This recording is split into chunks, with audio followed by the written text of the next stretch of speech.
A new one for me. You see the world we're living in. Okay, we're not moving on until I find the quote.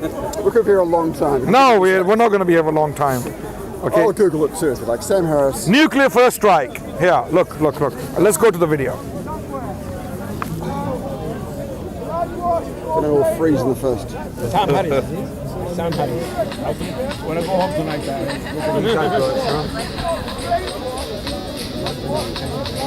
Skip. Click skip. Click skip here. Sam Harris had written in one of his books that we should nuke the Muslims. No, he never said that. I know, I've got all these books.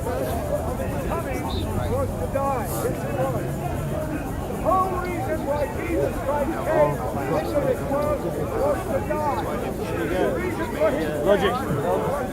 He's even more mistaken than you guys. Yeah? Jesus came to the world to die. Suicide mission. Doesn't make sense. Nothing religion says particularly makes sense, but he makes even less sense than most. Crucifixion was execution more than sacrificial.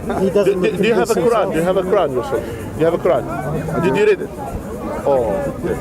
I've read bits and pieces. I've seen a lot of quotes. Because these quotes, people they take some quotes and they take it out of context. For example, the testimony of the woman. I mean, for half of the men. Guys, can someone find a quote for me? The nuclear first strike on Muslims. This is Sam not all the Harris. time. The nuclear. This is not all the time. This is a certain transaction and a trade transaction, but this is not all the time. Because you will find in the Quran as well, saying to the woman that her testimony is exactly the same as the testimony of the man. So it's not all the time something which is we will say in Sharia law. Does a man divorce a woman in Islam? The man divorces a woman either by himself divorces. No. Yeah, and then as well, if she requests her divorce as well. From that, it says maybe nuclear first strike. Okay, here it is.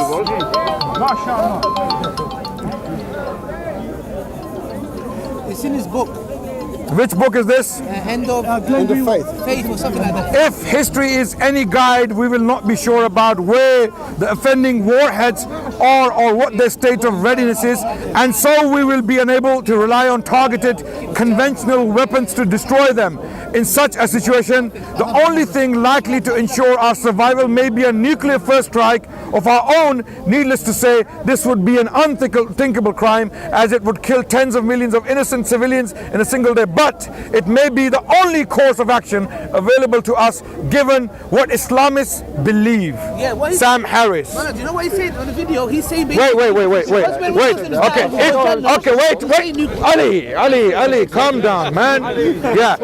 If we read the quote, Sam Harris said that we should do a nuclear first strike on the Muslim world to prevent the Islamists taking over the world.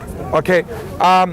And although it may kill tens of millions of people, not thousands, tens of millions, so he's okay with that. Tens of million people, but that will protect us. That will guarantee our survival, our protection. So I would need to read that quote again. But okay, if it's on true. Face value, that sounds like a terrible thing to say. I agree. Right. So this is now survival of the fittest in action. Okay. So no. Be honest about this, Greg. Yeah. Wait, guys. Quiet. No, he should, but of course. And I'll be honest about it. If I wrote something like that in one of my books, even vaguely, what do you think would happen to me? Nothing. I can show you examples where people have not even sneezed. Forget about saying something. They haven't even sneezed. They end up in Belmarsh, they end up in Guantanamo Bay. Sometimes they're kicked off the plane for saying Alhamdulillah. You know, when we sneeze, we say praise to God in Arabic. And when you say that in a plane, in the wrong plane, by the way, full of amazingly most of these planes, it doesn't happen in the Emirates flight going to Dubai. It doesn't happen because Emirates is run by a Muslim, mostly Muslim. But if it's a flight like, let's say, Pacific, American Airlines, or one of the European airlines, it happens. If you say Alhamdulillah, you will be kicked out. Try it. You want to try it? Next time you fly. Given the prevalence of terror in the world today, much of it is terror of who? terror by Islamists against Western. Okay. The brothers of this. When you say That we Islamists, sometimes who do you mean? People who profess to represent Islam. Are they evil? Are they wrong? They're evil and they're wrong. Based upon what? What do you mean by wrong? Okay, exactly. You're going to come back to community. This is why, with an atheist, with an honest atheist, you cannot give me a set definition of morality as an atheist. You can't. Morality is what we as a society create. And I've told you, it's flawed. Perfect. No, I'm not saying it's imperfect. I'm saying it's destructive.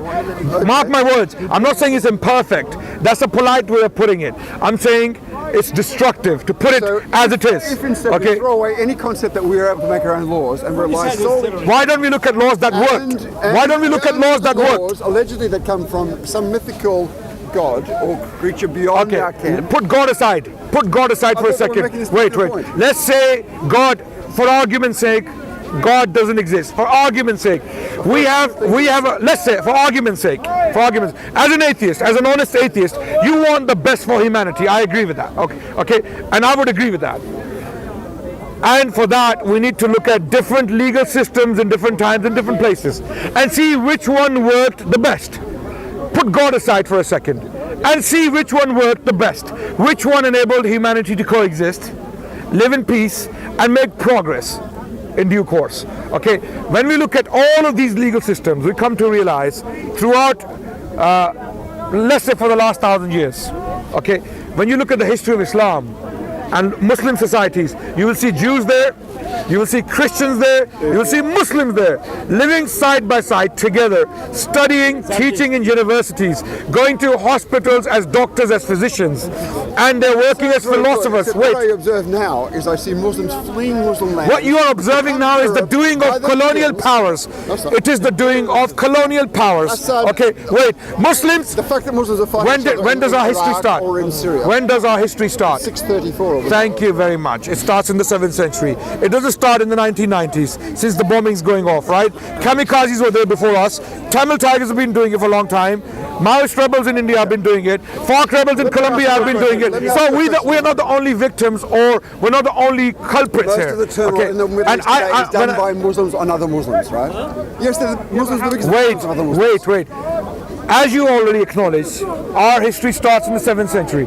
So why don't we start from our history and start seeing how we lived throughout history and what changed suddenly in the Muslim lands? What happened? Suddenly there was a change. There's a war in Iraq, there's a war in Syria, there's a war in Yemen, there's a war in Libya. What happened? So let's go to the causes. And when you honestly study the causes, you will come to realize that it is not our doing. We don't want that for the world. We as Muslims, we want peace, we want harmony, we want love, we want compassion to rule. We don't want destruction, terror, and cruelty to rule. So what's happening in the world is not our doing, and what has been happening in the world is also not our doing. He knows, but he don't want to admit it. No, it's not. Is ISIS? A better question would be: is ISIS a creation of Islam? The answer is no. Who created ISIS? Who created ISIS? Who created ISIS? The American invasion. The American invasion. That's the answer. Nice talking to you, Greg. Where was ISIS? Quote the Quran when they throw people off. ISIS doesn't only quote the Quran. Jay Smith quotes the Quran. Jay Smith quotes the Quran, and he quotes it. He quotes it no different to ISIS. Yeah. And he like ISIS. Are you a mathematician yourself? Because I'm a mathematician. I do PhD in computational mathematics. Very good. So Greg, nice talking to you. Thank you so much. When I saw you doing Whose mic is this? Whose mic is this? Yeah. Greg, this is a must read. Okay. This is a must read. Howard Zinn, United in the history. You're a very educated man. I'm still a student. I'm still learning. We're all students. Very nice talking to you, by the way. Yeah. No hard feelings. No hard feelings.